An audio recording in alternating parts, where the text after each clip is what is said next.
ಬಳ್ಳಾರಿ ನಗರದ ಬೆಂಗಳೂರು ರಸ್ತೆಯಲ್ಲಿನ ದೊಡ್ಡನಗೌಡ ರಂಗಮಂದಿರ ಎದುರುಗಡೆ ಇರುವಂತಹ ಅಪ್ಪು ಹೋಟೆಲ್ನಲ್ಲಿ ಮಾರ್ಚ್ 17ರಂದು ಕರ್ನಾಟಕ ರತ್ನ ಡಾಕ್ಟರ್ ಪುನೀತ್ ರಾಜ್ಕುಮಾರ್ ಅವರ 50ನೇ ಹುಟ್ಟುಹಬ್ಬದ ಸಂಭ್ರಮದ ನಿಮಿತ್ತವಾಗಿ ಮುತ್ತುರಾಜ್ ಗೆಳೆಯರ ಬಳಗ ಹಾಗೂ ಅಪ್ಪು ಹೋಟೆಲ್ ವತಿಯಿಂದ ರಕ್ತದಾನ ಶಿಬಿರ ಹಾಗೂ ಅನ್ನದಾನ ಕಾರ್ಯಕ್ರಮವನ್ನು ಹಮ್ಮಿಕೊಳ್ಳಲಾಯಿತು. ಇದೇ ವೇಳೆ ಪುನೀತ್ ರಾಜ್ಕುಮಾರ್ ಅವರ ಕಟ್ಟ ಅಭಿಮಾನಿ ಬಂಡಿಮೋಟ ವಿರೂಪಾಕ್ಷಿ ಅವರು ಮಾತನಾಡಿದ್ದು, ಚಿತ್ರನಟ ಪುನೀತ್ ಅವರ ಸಮಾಜ ಸೇವೆ ಮತ್ತು ಕಲಾ ಸೇವೆಯನ್ನು ಮೆಚ್ಚಿ ನಾನು ಅವರ ಅಭಿಮಾನಿಯಾಗಿದ್ದೇನೆ.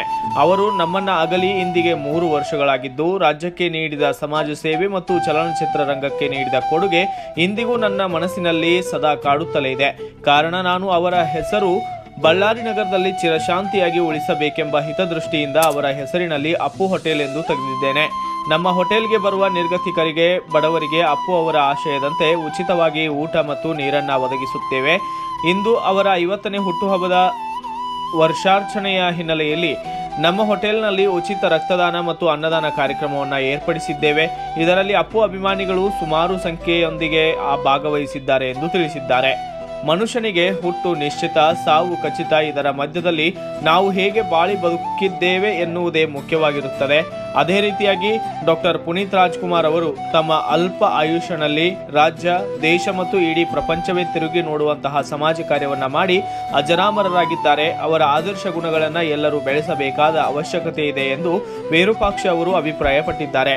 ಈ ಕಾರ್ಯಕ್ರಮದಲ್ಲಿ ಗೋಪಾಲ, ಗೌರೀಶ್, ಮನೋಜ್, ಪವನ್, ತಿಪ್ಪೇಸ್ವಾಮಿ, ಉಪೇಂದ್ರ, ಪ್ರವೀಣ್, ರಾಮಕೃಷ್ಣ, ಪ್ರಕಾಶ್, ಹನುಮಂತಪ್ಪ ಸೇರಿದಂತೆ ನೂರಾರು ಅಪ್ಪು ಫ್ಯಾನ್ಸ್ ಹಾಗೂ ಸಾರ್ವಜನಿಕರು ಭಾಗಿಯಾಗಿದ್ದರು. ಬ್ಯೂರೋ ರಿಪೋರ್ಟ್ ಹೇಮಂತ್ ರಾಜ್, ಸೂರ್ಯ ನ್ಯೂಸ್ ಕನ್ನಡ, ಬಳ್ಳಾರಿ.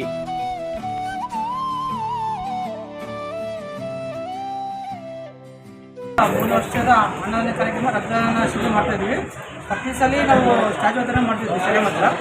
ಈ ಸಲ ನಮ್ಮ ವಿಪಕ್ಷಣದ ಆಸೆ ಮೇಲೆ ಈ ಅಪ್ಪು ಹೋಟೆಲಲ್ಲೇ ಮಾಡ್ತಾಯಿದ್ವಿ. ಎಲ್ಲರೂ ನೀವು ಬಂದು ಸಪೋರ್ಟ್ ಮಾಡಬೇಕು. ನಮ್ಮ ಅಪ್ಪು ಬಾಸ್ದು ಆಯುಷ್ಯ ತತ್ವಗಳನ್ನು ಬಳಸ್ಕೊಂಡು ಎಲ್ಲರೂ ಅಪ್ಪು ಹೋಟ್ಲು ಮಾಲೀಕರಾಗಿರ್ಬೋದು, ಮುತ್ತುರಾಜ್ ವತಿಯಿಂದ ಎಲ್ಲರೂ ಸಪೋರ್ಟ್ ಮಾಡ್ತೀವಿ. ಪ್ರತಿ ವರ್ಷ ಅನ್ನದಾನ ಮಾಡ್ತೀವಿ, ರಕ್ತದಾನ ಮಾಡ್ತೀವಿ.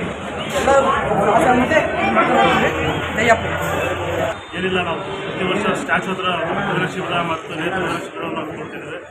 ಈ ವರ್ಷ ಚೇಂಜ್ ಇಲ್ಲ ಅಂತ ಹೇಳಿ ನಾವು ವಿಪಕ್ಷಣ ರೋಡ್ ಹತ್ರ ಅಪ್ಪು ಹೋಟ್ಲ್ ಅಂತ ಹೇಳಿ ಹೊಸ ಬಸ್ ಸ್ಟ್ಯಾಂಡ್ ಎದುರುಗಡೆನೇ ಇದೆ. ರಕ್ತದಾನ ಶಿಬಿರ ಚೆನ್ನಾಗಿ ಏರ್ಪಡಿಸಿದೆ. ಅವಾಗ 50ಕ್ಕಿಂತ ಮೇಲ್ಪಟ್ಟ ಆಗಿದ್ದಾರೆ, 50 ಯೂನಿಟ್ ದಾಟಿದ್ದಾರೆ. ಆಲ್ರೆಡಿ ಚೆನ್ನಾಗಿ ನಡೆಯಕ್ಕೆ ಕುಂತಿದೆ.